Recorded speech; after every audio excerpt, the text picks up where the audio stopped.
time to level up a few thousand degrees with the Lavahot Podcast and host Joseph Connell Jr. You'll hear from ordinary people who are doing extraordinary things, from tech startup CEOs and marketing professionals to authors, investors, and sales trainers. This show will be packed with information to help you level up in life or business, taking you from on fire up to lava hot. Hello and welcome to the Lavahot Podcast. I'm your host, Joseph Connell.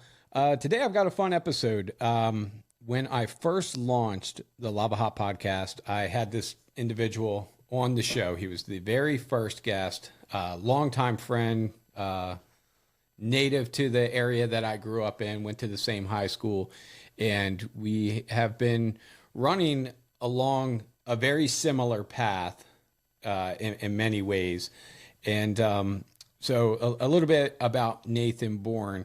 Outside of the fact that longtime friend, grew up in the area, he launched a company called MyCore, and he just celebrated the 5-year anniversary, and I wanted to have him on. He happened to be in town. I was like, hey, you got to come on the show. I want to get more or less the State of the Union address and just get a feel for where the business is now. The last time we had him on, it was a year and a half ago, and I know a lot can happen in a year and a half. It's been a little over a year since I launched my company, and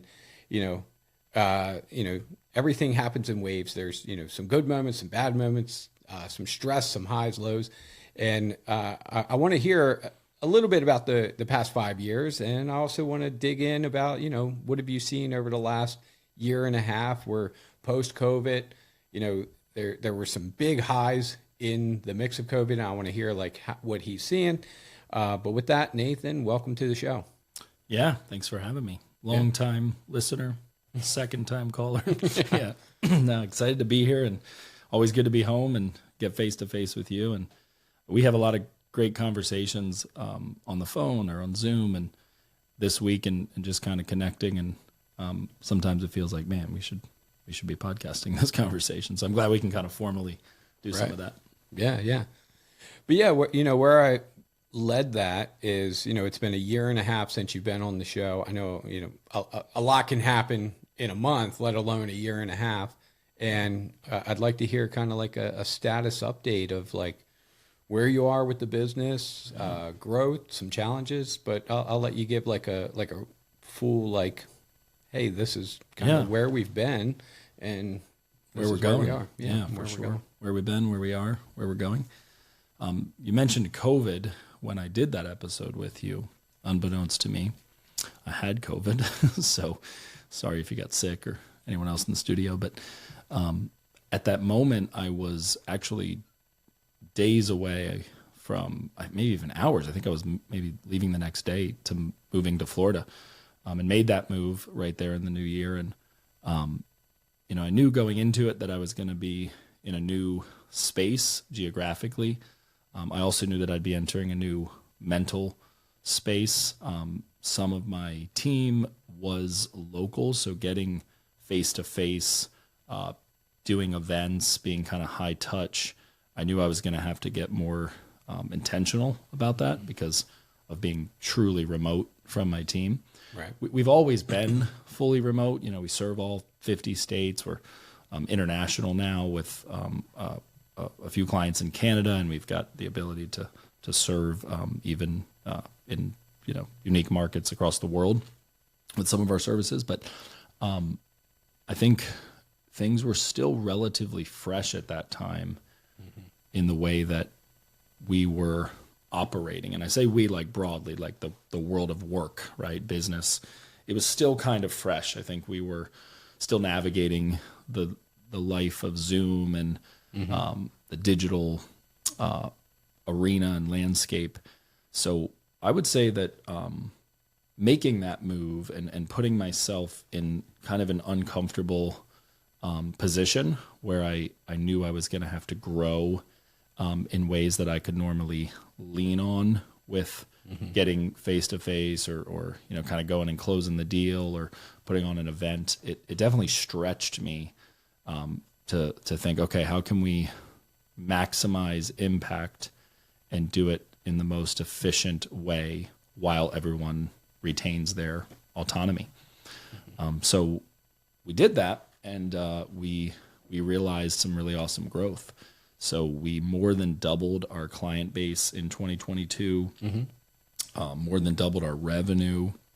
But you kind of mentioned it a second ago that every level has its devil, right? So going into 2023, coming into this year, we face some new challenges. Cash flow being one of them. We staffed up for that growth. Frankly, we overstaffed. And then about 6 months ago, shit got real, right? It was like, oh, damn, we could hit an iceberg if we're not, careful here. We could really jam ourselves up.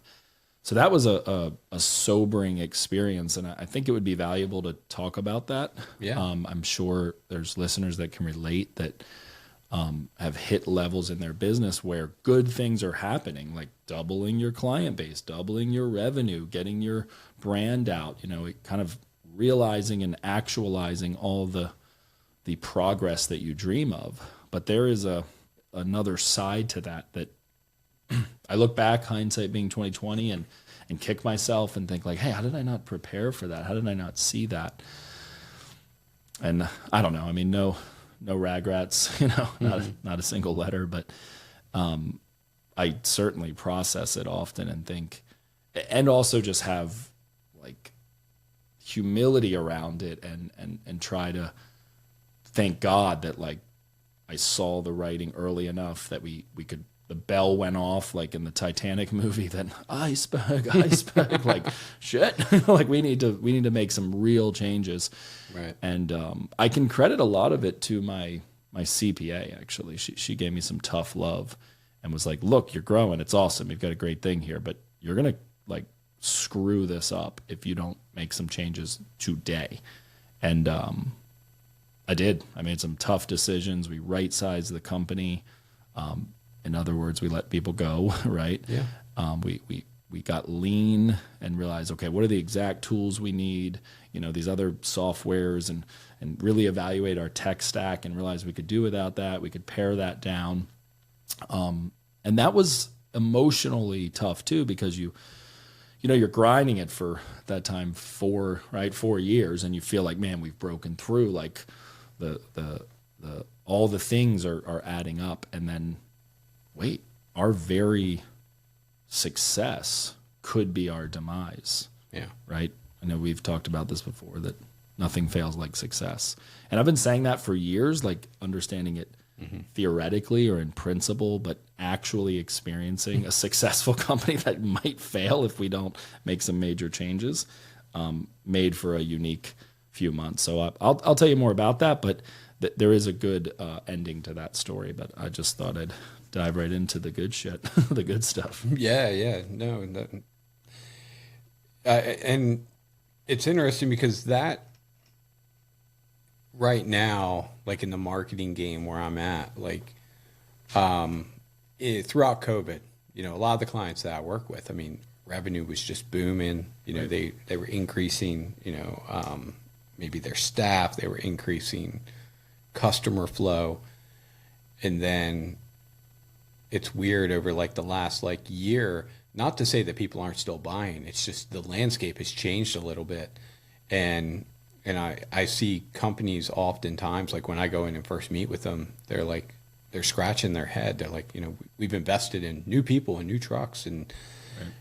But then the marketing has slowed up for whatever reason, and they can't figure out why. And do you think you know why?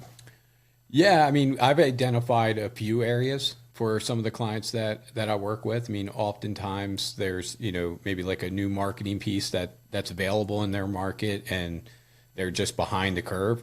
Right. As the saying goes, who moved my cheese? Sometimes they're not moving the cheese. I find that oftentimes businesses will kind of rest on yesterday's laurels, right, a little bit. And in some cases, they'll give like the marketing vendor the benefit of the doubt that, maybe it's just a dip in search traffic or something like that. But oftentimes it's really, Sounds like it's strategy, right? It's like you said, the cheese has moved. We were chatting about this the other day, Ken Blanchard thought process, school of thought. And I think sometimes we look at change in macro, like major changes, that, oh, wow, the economy shifted, or there's a new presidential administration, or personal life, like something, I went through a divorce, or, I got cancer or something. But there's these micro changes that have to occur. And, the compound effect tells us that those micro changes are going to become the macro. Even COVID, it wasn't like in March of 2020, the first case was recognized, right? I mean, that thing was brewing for months and months before. And so I think as entrepreneurs and business leaders, part of our job description is being in the know, right? And it's a hard thing to balance, because you're essentially creating your own reality, right? And recognizing that you are envisioning a world that doesn't exist. I've been talking recently about this idea of a future version of yourself, right? That if you are not constantly envisioning and imagining and crafting this future state of you, then what are you doing? And if you're not ripening, you're rotting. So I think sometimes that ends up in more of like a self-worth space, which is important, right? You want to build up your self-esteem and your belief systems. But then there's tangible, practical, tactical things that need to happen, like the latest feature of a major platform that powers your solution. Like you need to learn that damn thing, And I think the newest conversation is obviously around AI and everything that's happening there. And admittedly, I've resisted it a little bit. It's a little bit uncomfortable how freakish it is, but we've embraced it more and allowed it to streamline some things and prompt some things. So that's kind of the big thing right now. But more philosophically, if you're not in, I think all leaders are in change management, right? Like that's what they ultimately are doing. And I actually have kind of an art and a science to the way that I manage change. We could talk a little bit about that, because for the past 5 years, we've been iterating, innovating, even recreating, and as a relatively large organization, I mean, we're not huge, but there's 40, 50 people that could be listening at any time, and there's different levels and layers to that. Yeah. But I know how to, within, margin of error, implement that change. Yeah. You and I, we've been working on something behind the scenes that we're not going to share right now, but for the people that are listening, they're going to want to know about the thing that we're working on behind the scenes.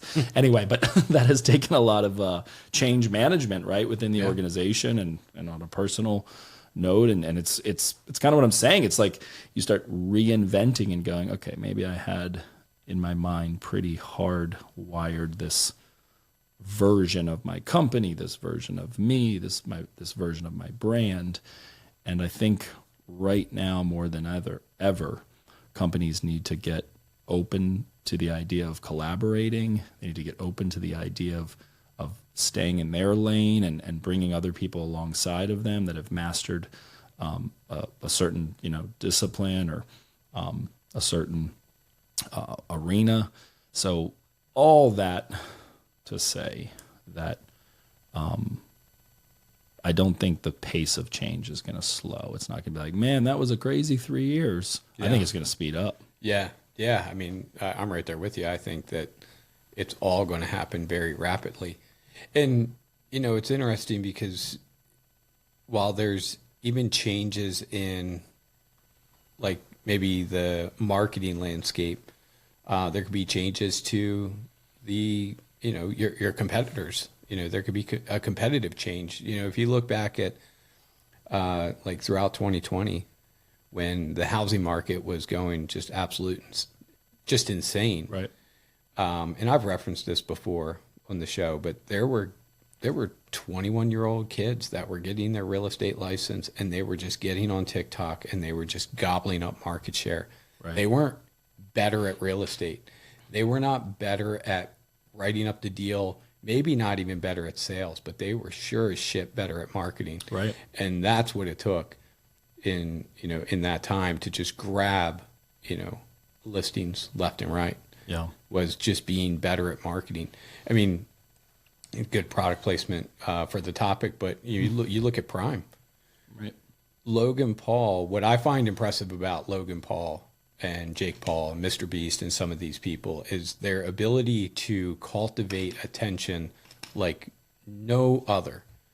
Like if you think of when we were younger, because I have teenage kids now and this is what they drink. They drink Prime. They don't drink Gatorade. When I was 14, 15, we drank Gatorade. Yeah. It's what we saw on TV, Michael Jordan drinking a Gatorade. And sweating it. Right? And sweating, yeah. Literally coming out of I face. remember that campaign. But now it's like these guys, they take a picture and they doctor it up a certain way. It gets hundreds of millions of views organically. Right. I saw Logan Paul talk about this, how like his marketing cost is like such an advantage because it's like next to nothing because he is the marketing. Right. And his ability to just cultivate attention it's just insane. And to be able to get that attention and then launch a product, I firmly believe this will be the product that makes him a billionaire. I think he'll get there before his brother, who, on his own is impressive. Right. What he's done in the boxing game, whether you love him or hate him, and that's part of the formula. Like he actually, his formula is, I want you to hate me. Right. Yeah, he's polarizing, and I think you're spot on. And you see this with like Michael Jordan, right? Like he made a lot of money playing basketball, but it doesn't remotely compare to what he made with Nike and other products or endorsements or, I don't know it too well, but I think that's the formula, right? Like how do you put yourself in a position where you become an outlier? So you can't be like a normal chill dude, like if you're just like a normal chill dude and you are expecting, I love your intro, right? The ordinary people with extraordinary results, extraordinary stories. Yeah. And at the end of the day, we're just people, right? Like we're all just trying to figure it out. But what really separates that, what makes somebody go off the chart and be extraordinary? It's not that they were necessarily born with it, although natural faculties help, right? I mean, I think sometimes the story can get kind of skewed that, okay, Michael Jordan was cut from his basketball team. I don't know. I think he was a freshman. It was probably in 8th grade, and then they benched him one game or something, and then it just becomes like, hey, he's normal like you. Buy these shoes. But at the end of the day, the dude's a beast basketball player. Like, obviously, he's talented. Yeah. Now, I don't think that Homeboy is the world's greatest boxer, but he's polarizing. He's fit. He's willing to put the work in. And you can only get punched in the head so many times for so much money. And also it loses its steam eventually, right? Because the notoriety of him fighting another person and them talking smack to each other runs out. Right. Plus, there's a season. Nobody wants to see a 45-year-old version of that dude boxing, right? They want to see him in his prime. So I think all leaders, all business people, no matter the scale or the goal around it, have to consider the formula, right? It's what is one of our core values at MyCore, lead with who. But it's much more strategic and tactical than it is just altruistic, which is to say, okay, I'm going to work most on who I am and create an identity, one, so that I can make good decisions and that I can be consolidated in my thinking. And then I'm going to take that identity, I'm going to take that DNA, and I'm going to step into a why, into a purpose, into a mission. And then the byproduct of that, and very specifically by product, it better be a product, a service or a good in the what space, because that's where the cha-ching occurs, that's where the transaction occurs. So I think people that get this formula and understand this sequence of events are not only going to do really, really well, or are already doing really, really well, whether they define it this way or not. Right. But they have what I think is most important, and it could be because on Saturday I turn 35, but I look for sustainability in everything I do today. And I'm not like one of these environmentalists or something, like I'll burn some fossil fuels, let's go, but just saying, like, what is the sustainable energy that will rejuvenate you and recharge you to wake up every day and do all the stuff you got to do? Because there's a lot of mundane, there's a lot of tedious activities that you have to do to build a business. And even after you delegate it or outsource it or develop a team to manage it, it still weighs on you, right? I mean, it's there, it could be better. You want to shift from this system to that system, from this software to that software.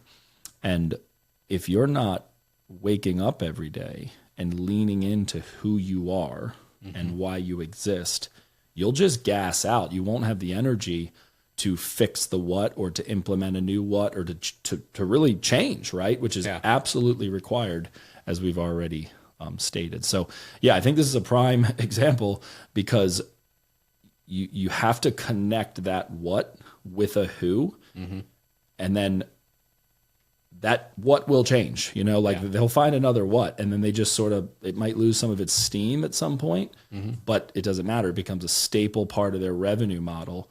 And then the next thing that they bring to life, assuming they preserve their identity in the market by not being absolutely hated or canceled, which ironically is their actually, let's put it this way. Those guys just can't become likable. Like, if all of a sudden you're like, oh my gosh, do you have like good values and you treat women well? Like, they'd probably be canceled for that, but they work because they're hated, right? Because they're seemingly douchebags. But I mean, that's like, Andrew Tate. I mean, he was the most polarizing individual for almost a solid year, where you couldn't go on a social media platform without hearing his name until they shut down his name. They arrested him. And arrested him.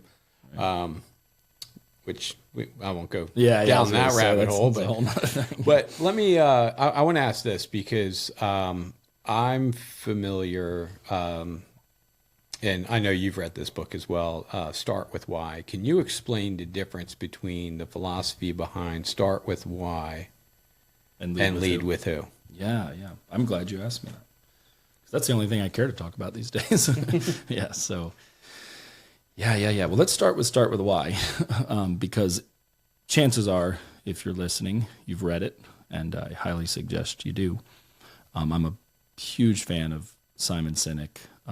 Kind of have like a man crush on him, and love his work. I think he's sophisticated. I think he's brilliant, and I also think he knows what's up. It's not just regurgitating philosophy. He really knows the application of it. So I've read all of his work. I have a great deal of respect for him. And I think there's more to the story. So having studied Start With Why, having implemented Start With Why, and really kind of just always rolling that way in my life, I think when you start to have some success, maybe even if it's early enough in life, and we all have different stories, but I was blessed to start getting some wins early, athletically, academically, socially.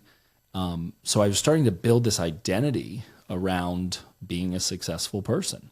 I started to believe that I was a stud, right? That I had natural faculties. Now I backed it with a great deal of work, like an insane amount of work. And I know you know my story, and we talked about it pretty real and raw on the last episode, but the very short version, if you're new to the Lavahot Podcast, is that I'm the fourth of 9 children. I grew up very poor. In fact, last night we had a nice little family dinner, and we were hanging out, and my mom had cooked, and we said, let's just like count all the places we've lived. Let's do it. And I know it was a little sensitive for my mom to hear, but we just started going. And granted, there's 21 years from my oldest brother, who's 42, to my youngest brother, who will be 21. So they both turn in November, 42 and 21. So there's 21 years. So my oldest brother is closer in age to his parents because my mom and dad are 60 and 61, and now there's 21 grandkids. So it's madness. Yeah, dude, right? I mean, 29 kids, 21 grandkids. My parents are 60. Your siblings didn't have kids too? Right. It's all me. Oh, yeah, just me. 21 kids.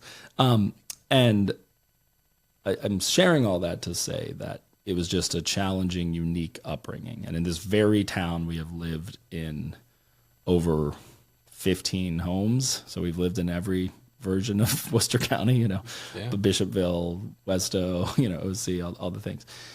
But then it dawned on me, because I was the oldest one there, my 3 older siblings weren't there, that, wait, you guys don't know about all the places we lived before you were born, you know what I mean? Before you were kids. So we had to string the timeline together, and I would name a place. And I got to a point in the sequence where Noah, who's 3 years younger than me, was like, I remember that. And I'm like, all right, well, you pick up from there, right? Yeah. So we went from really just me, not even my older siblings, to my youngest brother. And it ended up at about 30 different houses. So that's a lot of instability, right? And then I did some thinking, right? And I probably just triggered a bunch, and I was like, holy shit, man, I lived in just high school alone in the 4 years at Decatur, 7, 8 places. Mm-hmm. And to navigate that change, right? Yeah. And to also be the president of National Honor Society, get a perfect GPA, go to an Ivy League school, be a Division I wrestler. I'm not saying that to boast or brag or to impress. Actually, it's the only reason I'm saying it. But but rather to impress upon you. But just to call it what it was, which was that very early on in my life, in what were juvenile, adolescent years, I was managing change at a crazy rate, right? Yeah. And things that were probably normal, hey, I need to print something for school. Oh yeah, go in the computer room, as we used to have the computer room and print that. Well, it was a big task for me, I had to plan it into the library for the day and all those things. So I'm saying all this to say that I've always had a drive. I've always been on a mission. I've always had a purpose. And growing up a Christian and being around church and learning biblical principles, I knew what a purpose-driven life looked like. I leaned into Jeremiah 29:11, and I believed that God had a plan for my life. But what really I think I was building, and am, it's over, was an identity, right? Was I call it a DNA, and I like that phraseology or that thinking around it, because although some of our DNA is hardwired, right? We can't change how tall we are or how strong we are, but we also can, not so much the height, but you can go work out, right? You can get stronger. If you weren't given the most natural faculties, you can make up in hard work where you lack in talent. Yeah. And I think the part that is so important, and to draw the distinction from your question 7 minutes ago, is where am I putting my energy, and which part of this energy is a constant and which part are variables. Right. And I would encourage, I've found this to serve me in my life, it hasn't failed me yet, the more I invest in the constant of who I am, the more I have to pull from, the reservoir of who I am, the resilience, the grit, the belief, the faith, and all the messy shit. Most people won't face their shadow. They won't face the dark side of the moon. And they're missing a huge opportunity, because that's where their best stuff resides. Yeah. I mean, you've known me for a while, man. There was a season where I was killing it, and it was all fairy dust and rainbow and butterflies. And I got sort of addicted, honestly, to positivity. Mm-hmm. And now, with hindsight being 2020, I would call it toxic positivity. I mean, there was a time where everything was awesome, but everything wasn't fucking awesome. Everything was really bad in my life. But I thought that if I did what I had done when the stakes weren't as high, I could just plow through it with positivity. And it doesn't work that way, right? I mean, two things will happen. One, you'll just be completely in denial and you'll be delusional. Mm-hmm. Secondly, you'll be a narcissist. Or thirdly, you'll be deeply depressed. And then there's a fourth scenario where you're all three of those things, right? Right. So this is a very danger zone, because if you're driving the why all the time, well, then there becomes a purpose and an agenda that you want to fulfill, and you're going to persevere, and you're going to hard nose it, and you're going to make it happen. And sometimes you do that at the risk and at the harm of other people, and definitely yourself. And it's never people that are far from you. It's the people that are closest to you, right? It's friends, it's family, it's children, it's spouses, it's your inner circle, it's your core. Yeah. So I learned this the hard way, and I realized, man, I can't be starting with why, because then every interaction I go into, I have a reason to be there, and I'm sort of just waiting until I can advance that purpose. Mm-hmm. When I started leading with who, and I looked inward, and then I looked at the circle of people I was surrounding myself with, and I became obsessed with their growth, and not their growth as in just up and to the right, but like saturation, depth. Then I realized, man, this is sustainable, because I'm really just tribe building. I'm community building. I'm relationship building. And we'll figure out why we're doing it later. And then whatever, all the what's are going to change, and the hows and the whens and the wheres. So I know that's a long answer and a lot of philosophy in there, but hopefully I touched on what you asked. Yeah, no. Are you picking up what I'm putting down? Yeah. What's interesting is throughout my career in marketing, I have like this basic philosophy when I first meet with a client, just to figure out like how to market them, really. And it's funny because I always start with who. Like, who are you trying to market to? Who's your customer? Like, who is the person that you really want to connect with? Because once you can figure that out, it makes it a little bit easier to then be like, okay, well, what do you sell? Right. Why do you sell it? Like, really, why is usually like fifth or sixth down the line, right? Trying to figure out like, well, why are you doing this, and why should somebody choose you? I think you just touched on a couple important nuances to it too, because I've been on this lead with who kick for a while, for 5 years, about my whole life really, but I started to define it 5 years ago, and you just mentioned who they're looking to attract, right? Well, the basis of the law of attraction is that like attracts like. This is really, really important, because you don't have to be a master of the secret or, like go deep into this to understand. There's no weeds. Right. Yeah. And I think what happens is people think that, okay, this is really important too, because a why is a desire, right? It's a purpose. It's a mission. And desire is very dangerous, because if you are in a state of desire because you want something, like for example, we started the podcast a little bit later than we expected, right? Have you had lunch yet? No. Either have I, right? So I could eat. I'm getting hungry, right? So what will happen is everything in our systems soon enough here will be telling us to eat, right?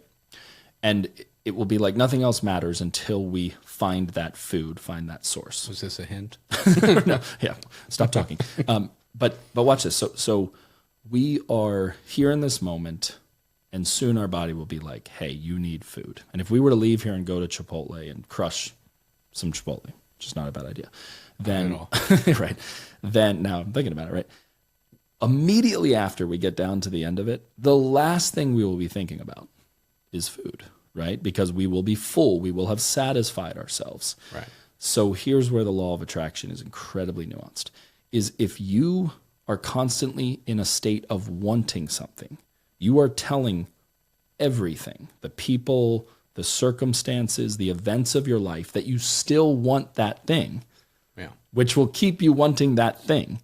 However, if you lead with who you are, you say, I'm a person that's already satisfied. I'm a person that's already fulfilled. I'm a person that exists in this state. You'll attract the things that match that state. So that's why starting with why is very dangerous, because then you'll be constantly reaching for the carrot And there's no amount of money. We know this in history. I mean, kings, queens, wealthy people, famous people, they're never like, and then I became a billionaire and everything was okay.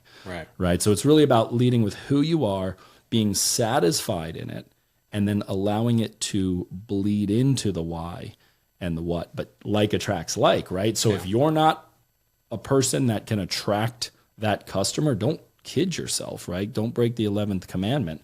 Thou shalt not kid thyself. Because if you say, I want really successful, thought-provoking leaders to reach out to me. Oh, awesome. Are you really successful and thought-provoking and a leader? No, but I'd love to surround myself with that. So like attracts like. Right. That's why you're very exclusive about who you have on your podcast, right? I mean, with all due respect, I'm sure there's people that hit you up all the time and are like, yo, and you're like, no. They're like, yo, and you're like, no. Yeah. Right? Well, fortunately for me, I don't vet any of them. Brooke, that's a good initially. gatekeeper. Yeah. Luckily for me, it all comes in. And then if she doesn't like the guest. Right. Smart. Which, sorry if some of you have been really good opportunities. But yeah, so oftentimes it doesn't get to me until after. And that's a killer. She's had a chance. That's a super important layer to have in place because Well, at the same time, there's also like a list of like I want to interview these people. But and some of them, like admittedly, some of them are out of reach that's for what I was me. gonna say. You're not who you need to be yet. And right? I oftentimes think of like I'll invest money to figure out, okay, well, in skill set, or maybe in some cases, what I'm finding like in the podcasting world, sometimes it's also a matter of like status on Instagram or what have you. The insights. Which is reasonable. I mean, it's understandable because I realize like if you're trying to, let's say I wanted to interview Tom Brady, right. It has to be worth the 30 minutes for him to do so. Right. Which Tom Brady would be one of those people. Like if you're listening. Yeah. If you happen to be. If you know Tom Brady. Yeah, TB12. Right. So yeah, so I realized that as well, that like at some point, in order to grow into maybe attracting the type of guests that I want, that I have to grow the platform to attract some of those guests. And also on the flip side, I mean, some people that I've really wanted on came on that were, I've seen top it. pedigree. And I include you in that category where it's like, I know you're running a company and what you're going to share. And a lot of the guests, I mean, I would say most of the guests that I've had on all came with something that I was looking for, and it's no secret that the thing I love the most about this platform is I get to put you guys in the hot seat and I get to ask about, maybe the challenges. I get to learn from you, from every guest. Yeah. I mean, think about that. It's like a coaching call that I don't have to pay for. I was going to say that you're getting paid for it directly. Yeah. Yeah. Again, man, you're hitting on some nugs within a nug there, because to be an entrepreneur, and I can only speak from my point of view, right? From as a founder and CEO. So as somebody that has created a business, scaled it and sustained it, right? You hear all kinds of stats around this, but I know a lot of businesses don't make it to 5 years. I think it's like at least half of them fail, and then most of them still fail after that, right? And again, every level has its devil, right? So get very comfortable with being uncomfortable, because what I dealt with 6 months ago and the kind of 90 days after that, and then the 90 days after that, bringing us to present, I have just in the last few weeks found real peace around it, because I'm like, okay, we are out of the woods, the light, there it is. It's right at the end of the tunnel. But it was dark there for a moment. Yeah. And it's a really hard place to be.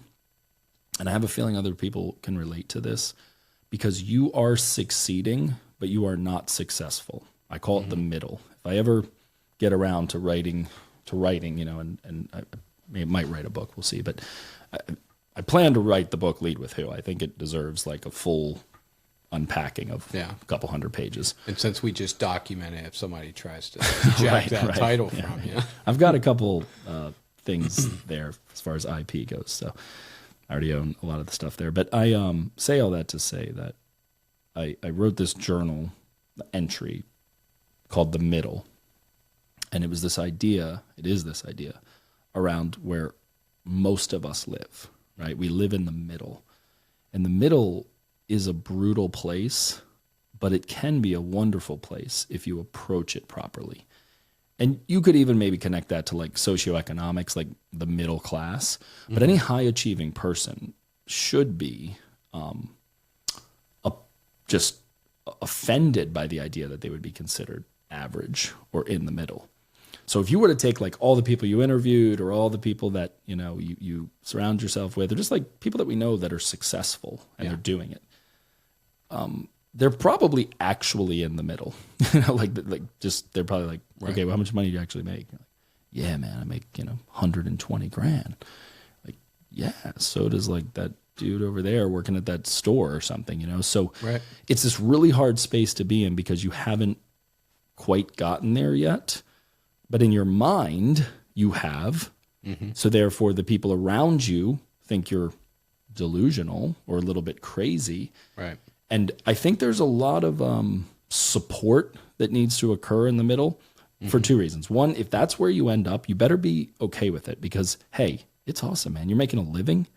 You are feeding a family. You are serving a client base.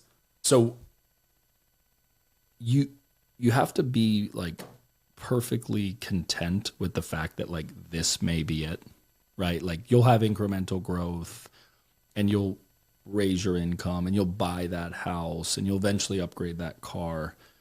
But there's a great deal of people that don't become the Pauls, right? Like there's a lot of people that don't become Michael Jordan and they live beautiful lives, right? So it's this really interesting space to be in the middle, where if you're not careful and you're constantly having delusions of grandeur, then you won't be present in the moment that you're in, and it'll pass you by and you'll go, holy shit, my kids are out of the house.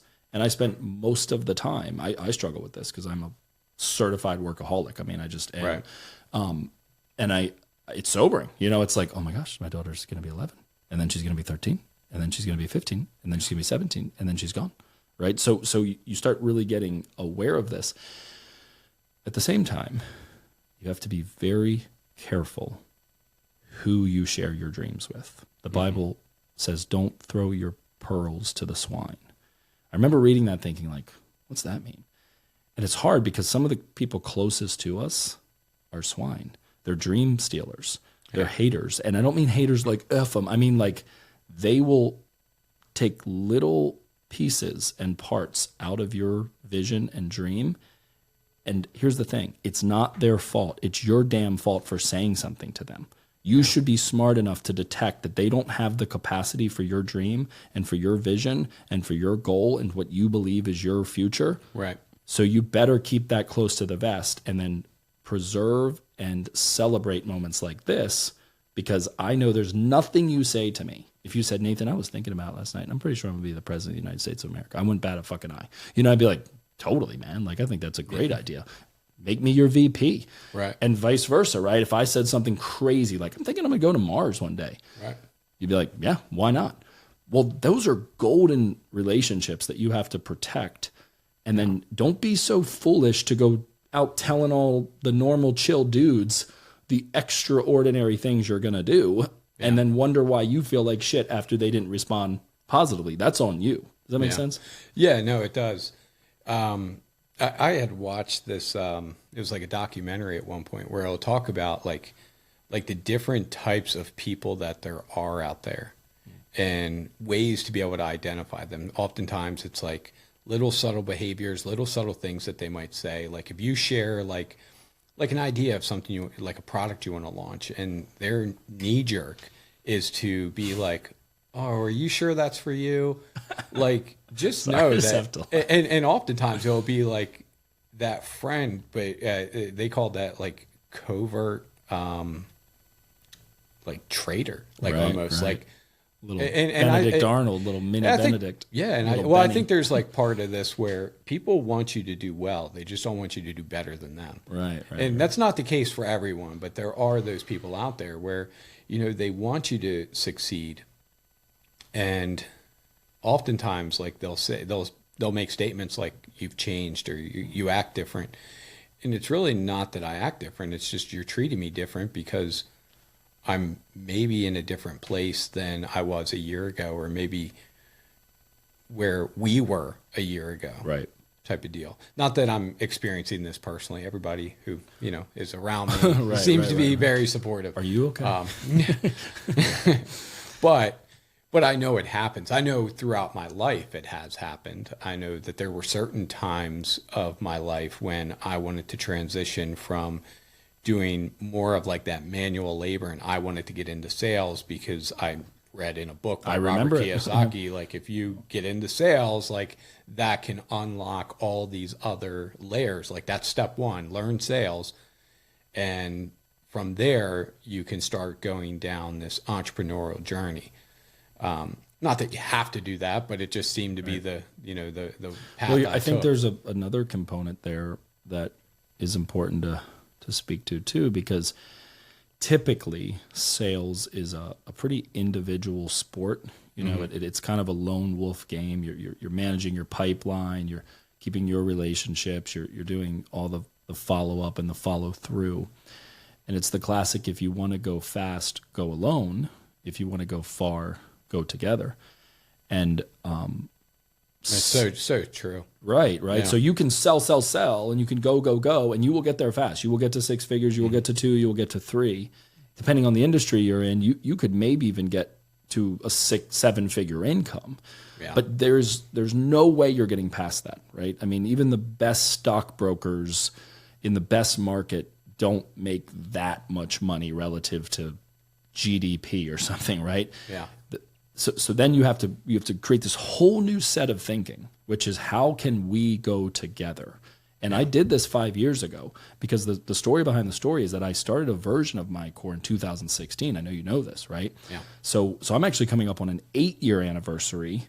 It was January of 2016 where I embarked, and I pivoted and I made a really big life decision from a 7-year career. And that career was going well. Like I was making great money and I was getting all the kind of trappings that were starting to like really take off.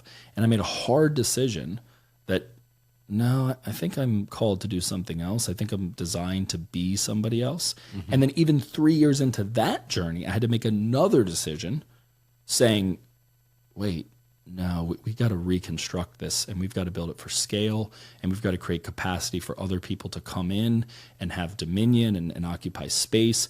So it's really interesting. I'm sharing this to say that over the past 6 months, it was the hardest season, even back before the ramen noodle days, or back in the ramen noodles day. It was harder than that because there was a moment where mathematically, logically, in the neocortex part of the brain, not the limbic system, so in the what and the how, not the who and the why, I shoulda, coulda, woulda, from everyone else's advice, with the exception of the core group of us, I could have pared it down and got really nimble and let a lot of people go and have less mouths to feed, and I'd have been fine. In fact, I'd have been able to probably double my salary because we had built such good systems that I really only need a couple people to manage it all. Right. And I could have let all kinds of people go, and I could have paid myself a fat income.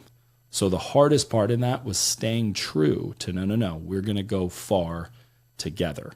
And we've weathered that storm, and it's like this, I don't know, just this insertion of DNA. It's this like fabric in it all that just makes us feel like ironclad, rock solid, and we just have this mutual understanding that nothing is going to stop this company now. If it was ever going to fail, it would have been in that moment. Yeah. Sorry.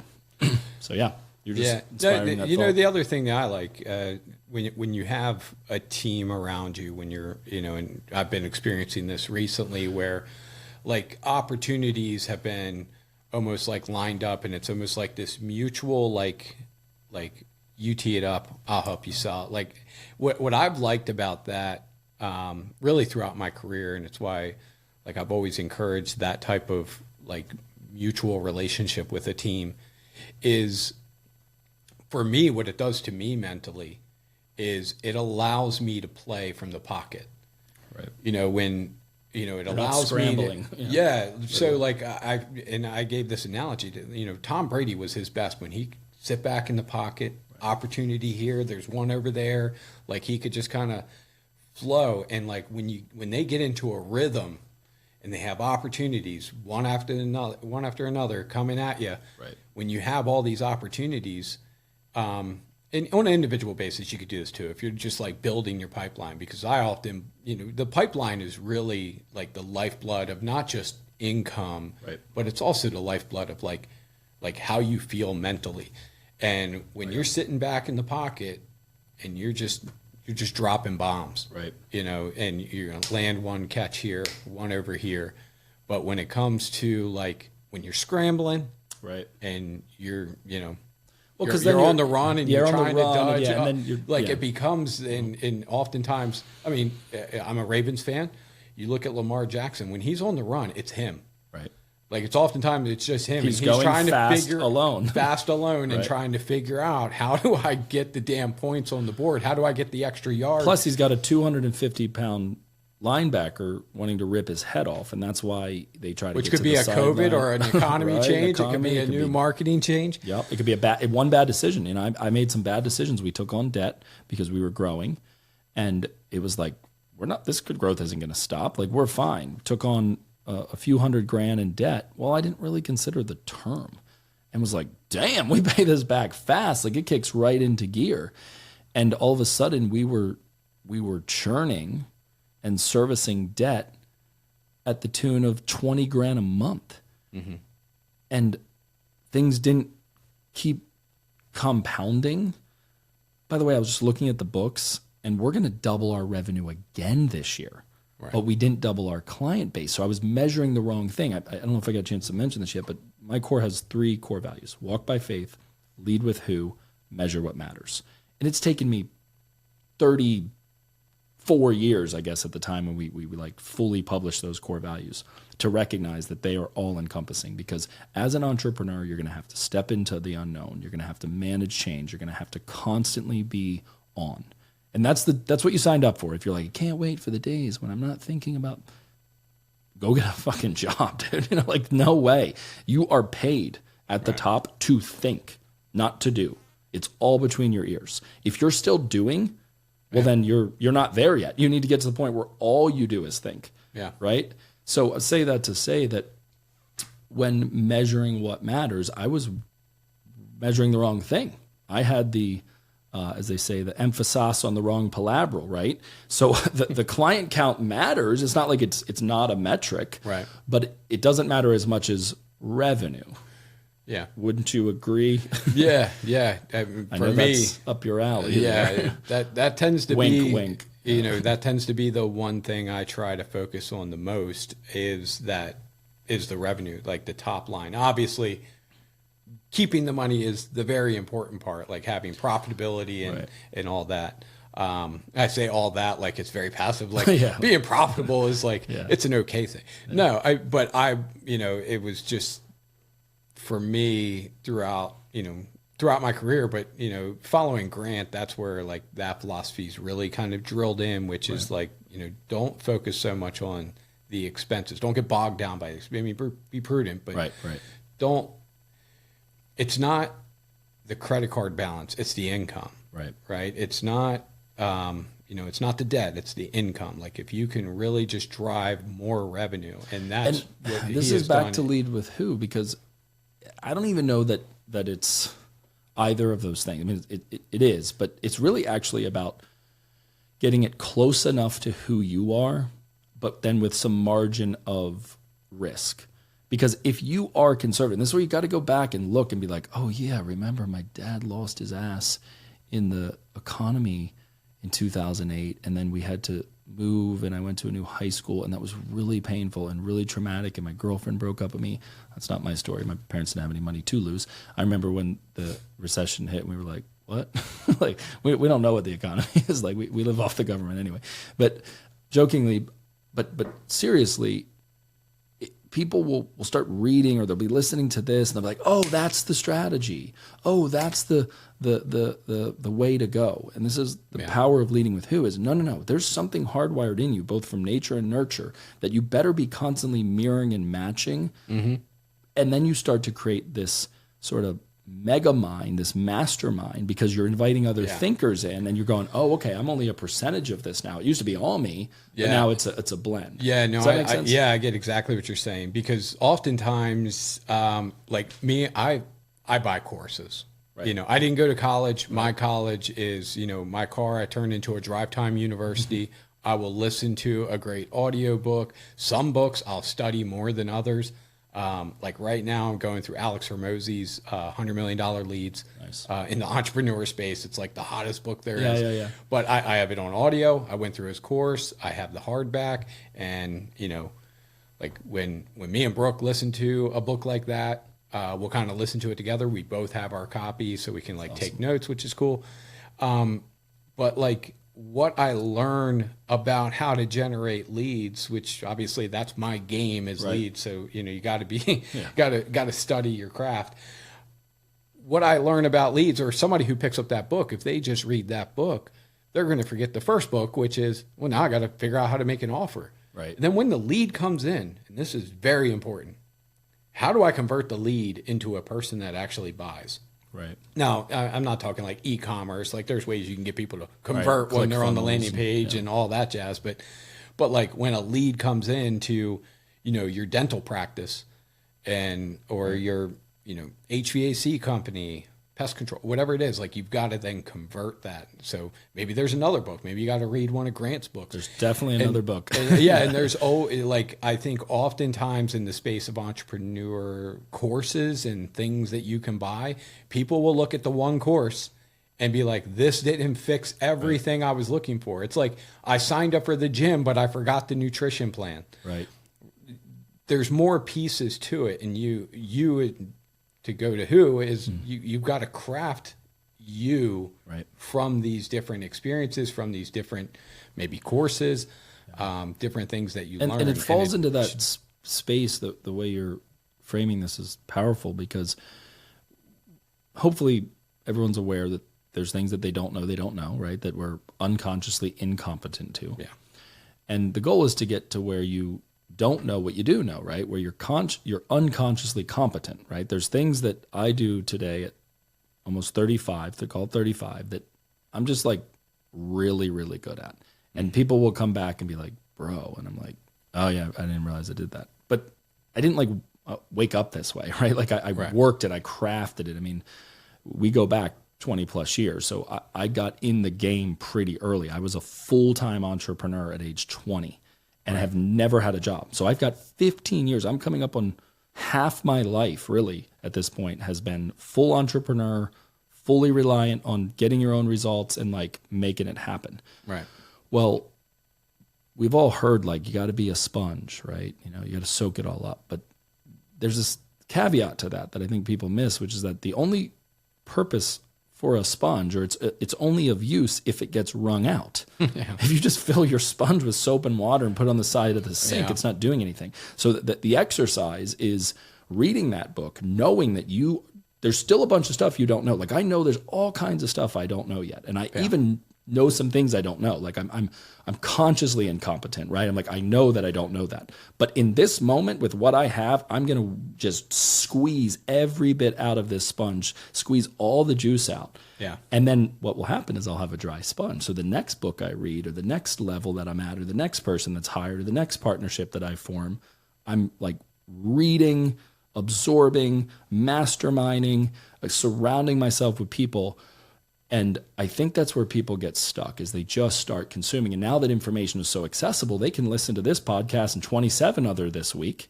Yeah. Dude, I don't do that. I am like, I listen to stuff very little. That's more or less how I am. Right. Like I'll slice it. Well, I'll lock into certain people. So it's no secret that Grant Cardone has been the guy that I've kind of locked onto his content. Right. over the years, between, courses, Cardone University, traveling, the books, going down to its headquarters.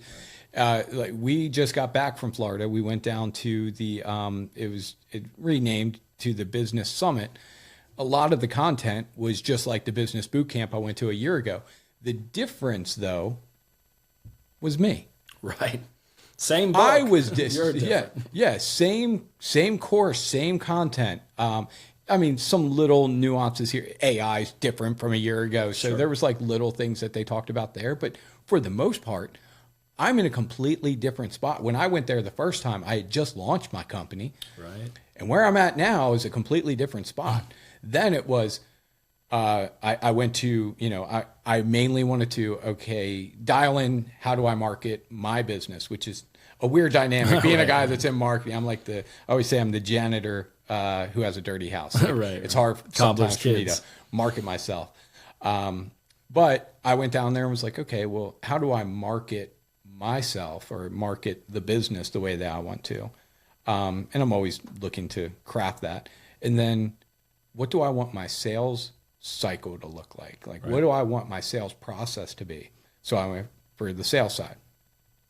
Now, I find myself looking at the leadership side. Right. How do I get great quality people into my organization? How do I promote and attract people into the business, both on a customer base, but in a people base? Right. Right. So it's cool going back and looking at information. What I liked about Alex Hormozi's new book is a lot of the information I'm very aware of, but he laid it out in a way of like, okay, I wasn't looking at this as affiliates. I was looking at it as like this vertical over here. Right. Like a lot of the pieces I already had in place.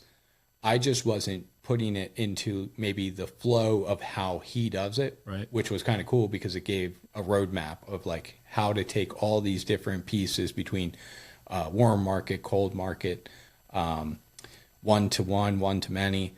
I think that this is good stuff. I think there has to be an awareness around the fact, because we've talked a lot about change, right? Mm-hmm. And this will seem contradictory to that, but that's life. Life is a series of contrasts, right? So there's nothing new under the sun, right? Jim Rohn was asked, and you're a Jim Rohn fan like me. Jim, you're a wise guy. What do you think the next 6,000 years will look like?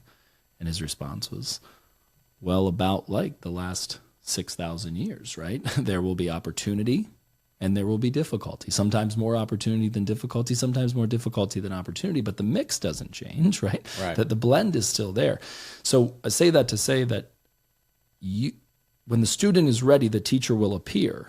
Mm-hmm. So right now, Alex is your teacher because the student, you have appeared. But the thing is that people don't get about that little nugget of wisdom is that we are both the teacher and the student. We are both the student and the teacher, right? So you are self-learning, but I promise you, there's nothing in that book, and I haven't read it, and I'm excited to read it, but I just know that it's nothing that hasn't had, there's a book somewhere in a library that is speaking to the exact same thing. Oh, for sure. For sure, right? It's just that it's so energized right now, and it should be, because then what you're doing is you're collecting all these areas that you can get reinforcement. So it's wise to go where the energy is, because as you read the book and then you get onto TikTok or you get onto Instagram, you might get a little clip from him or an interview that he does and you go, oh, that was a little fleshing out that a one-dimensional book can't give. Yeah. So I think in growth mode and in leadership mode, which everything rises and falls on leadership. So if you're going to invest in anything, invest in leadership and yourself as a leader. And that's all I've ever done, dude. I mean, I don't have any actual skills. I can't do things. Yeah. Well, I think you have always been really good at being able to attract people into an organization, or just in general, which I think is a amazing skill set. The ability to attract talent Can I speak to that for a second? Actually, yeah, I would love for you to Okay. speak to that because I see it all the time. Grant said this, and I thought it was amazing. If you find yourself in your company saying it's hard to find good people, I can't find good people. Yeah, I get It pissed. usually is Yeah. it's not the people. It's kind of like that saying, if everywhere you go, there's an asshole, you might be the asshole. Right. But If there's not a crazy person in your family, you might be that crazy person. yeah, like if you look at a guy like Grant, like he attracts people, and when you attract people, the good ones are out there. You're just not attracting the good people is the problem. And maybe 100%. it's because, and it might just come down to like maybe your reputation in the marketplace. Like there's some great companies in our area that they attract all the top talent. And it's just the nature of it. Like they tend to be the biggest in my head, I'm picturing like Arctic Heating and Air, Right. Great organization, family run business in the market, and they seem to have always been able to attract some top talent Yep. in the HVAC space in the market. And then as they ventured into like another category, Salt it seemed Shield. they just start attracting quality people. And I think it comes down to, because I've met Russell a few times for marketing. Solid guy. Like he's a solid leader. Like, My connection to their family, right? Oh, so Amanda and Noah. Have Oh, duh. Asher. Yeah. Okay. Yeah. For sure. So I didn't think of that in the moment. Right. Yeah, so I've had just a few conversations with Mr. Queen over the years, but to your point, he's a beast, right? And I think a lot of times with these conversations, it seems like it's reserved for podcasters or for the Grant Cardone types that are building multi-million-dollar companies, and it's like, hey, the local HVAC company doesn't get to bypass this law. Right. They're also adhering to gravity and E equals MC squared. Yeah. And like these are laws and principles, and if everything still rises and falls on leadership everywhere. I mean, whether it's in global politics, whether it's in local government, whether it's in business, in our families. Do you want me to speak a little bit to the kind of magnet feature, the attraction thing? Yeah. Okay. Because I've had to think about this, right? And at some point too, as your organization develops and you've got systems and processes, and there'll be this really cool moment where because you attract people that are like, I'm going to put a tattoo on me of the logo. nobody would do that. That's crazy. So Yeah. Cheryl. Yeah. Right. Yeah. I mean, I joke, but I'm not entirely joking. I say, oh yeah, MyCore, we're right above a cult. I think we actually probably are a cult for that matter, just in the basis of what you would define one as, not obviously all the underbelly and evil stuff that comes with that. But a lot of the same. I'm glad I provided the drinks. Yeah. Wonder what the time release is. We just dropped dead. That was a good one, man. I'm going to need a second to recover. Oh, dude, my mom is calling me. This is a good one. Mom, I love you, but I'm in the middle of a podcast. You're now on it, and there's feedback. So I can't talk to you, but I do love you. If you want to come into the studio, you know where it is. Oh, okay, yeah. Well, then maybe you could just get the shirt. I got to go. I love you. So I took that phone call because you got life in between all of this, right? Yeah. And your mom's blowing you up, and your kids are sick, and it's like there's no perfect stage, there's no perfect setting, there's no perfect moment. And I think even though we can curate it through social media, we can put lights, camera, action, what people want to know is that you're authentically going through it, right? Mm-hmm. And that you're inviting them into that journey. So, if I may, I'm gonna. I know we're probably over on time, but I want to speak to this final thought because I have had to put a lot of energy towards it. as I was starting to say, is as systems and processes and people develop, and you can feel that, like, wow, the function of this business is working. And here's a good litmus test. If you're listening, you have a business, or you aspire to have a business. Put this in your mind and heart now. It's morbid, but you have to constantly think about your own death. Wait, what? You do, because you're not leaving a legacy. You're living a legacy, right? We're all going to die. We're all going to have a date that we were born, a dash, and a date that we die. And we all know there's a lot of energy around the date that we die. A lot of people talk about the dash, and that's important. That's your life. But there's this date that you were born, your origin, that really, really matters. I joke often, and I'll say, okay, I'll tell you the story. Let me just go back a little bit. So it was October 21st, 1988. And I'm joking, but I'm kind of not, because I'm saying, like, well, actually, this is when it started. It started that day, and everything up to this point is part of the equation. It is part of the deal. Mm-hmm. You can't relive all those years in a conversation, but you do have to be in touch with them. So I'm saying all this to say that when your organization is developed, you should be able to die and the organization go on, right? That's a litmus test that you have to constantly give and like ponder. Now, assuming you don't die, because you probably won't, right? I probably won't die for a while. Then the second question, the second thing to ponder is, well, what do I do with my time now, right? Because I am no longer in that function. I'm no longer part of that process. And even if you could be, you need to get out of it, because the same things that you did to stumble your way to this point, your people need to stumble their way to that point. It's the classic teaching your kid to ride a bike. They've got to get bloody knees, or they're never going to learn if you don't take the training wheels off. Right. So attracting talent and really attracting entirely, I believe, is this incredibly contradictory thing. Again, life is a series of contrasts, because you have to be equally strong and equally weak all at the same time, because nobody's going to follow a weakling. Nobody's going to follow a person that's not a badass. Nobody's going to follow a person that doesn't have a clear identity and a clear mission. Have you seen the Democrats? I'm just joking.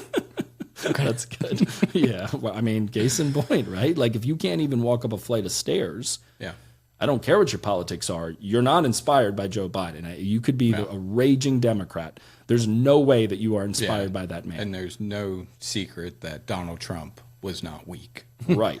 Because it's hardwired into our biology, dude. I was borderline crazy in some of the stuff he would say. For sure. But he was very committed to whatever the hell he said. Right. He would say it was some bravado and some, like, just craziness. But here's the thing. No, but you make a good point, though, because oftentimes in influence, in leadership, which John C. Maxwell says that leadership is influence, nothing more, nothing less, right? So if you're a leader, you're an influencer. You don't have to have 1 million followers, to be an influencer. Well, what I have found is that it's not the ability to get other people to believe what you believe. It's the ability to convey and inspire that they believe that you believe, right? So in other words, if you are so convicted and so strong in your belief, even if they completely disagree, there will be a bridge of respect, because they'll go, that's what belief looks like.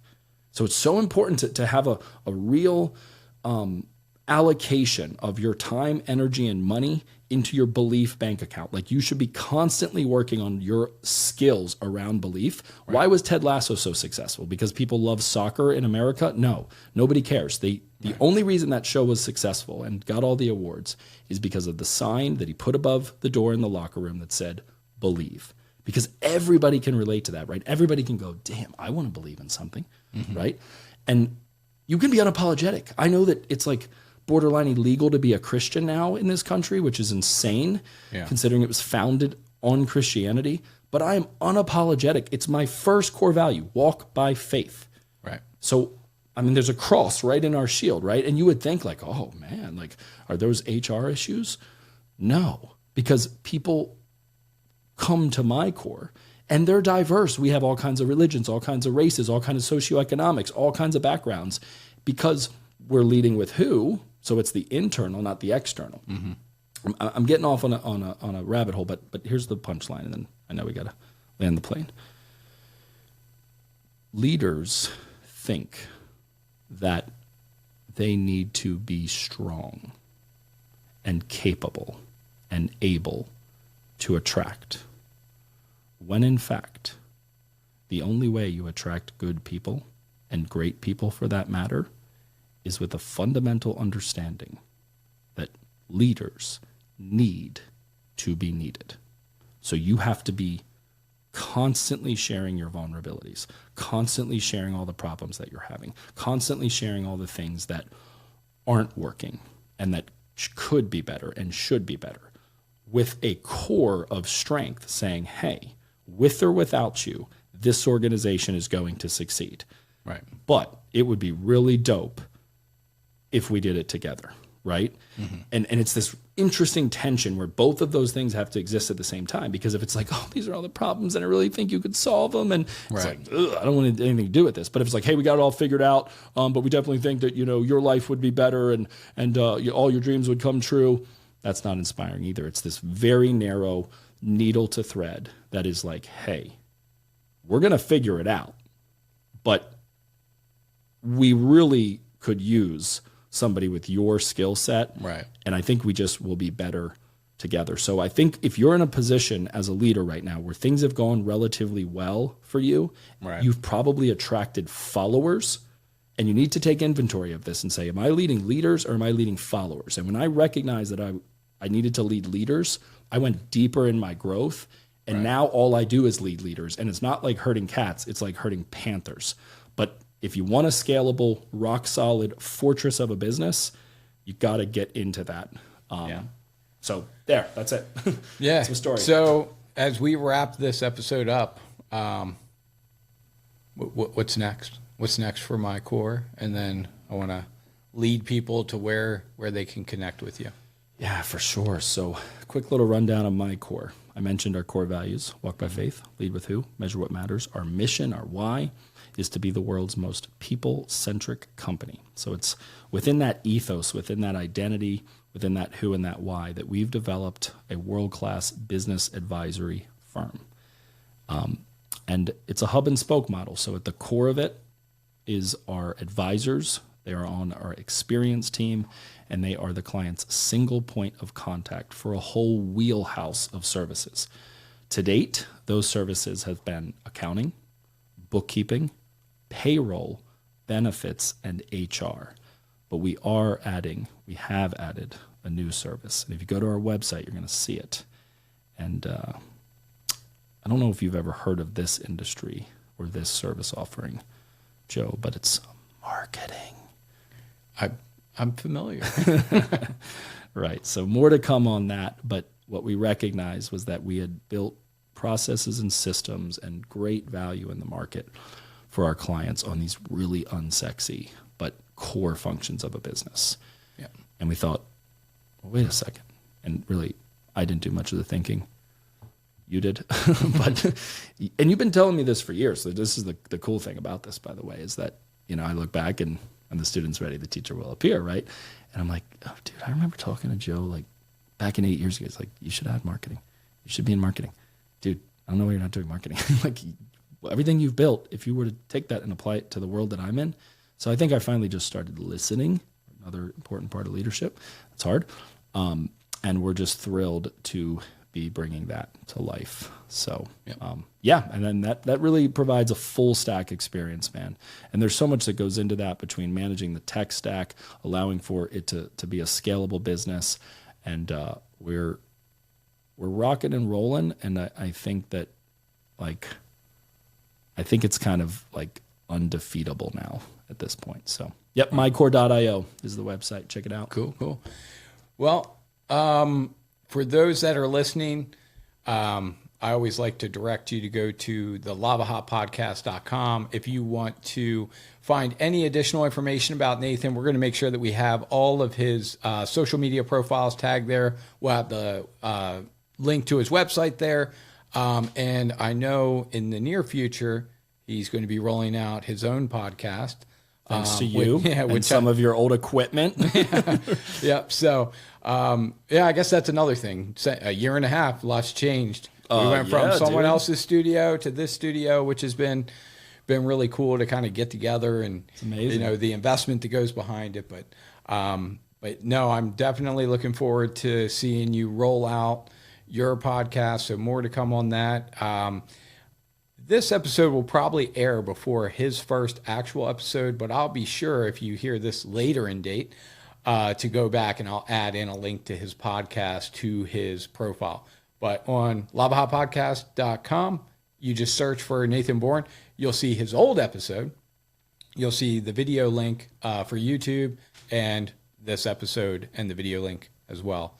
But with that, thank you for tuning in. If you got value from this episode, please head on over to your favorite podcasting platform and just do me the favor, if you will, of mashing that 5-star and giving us a review.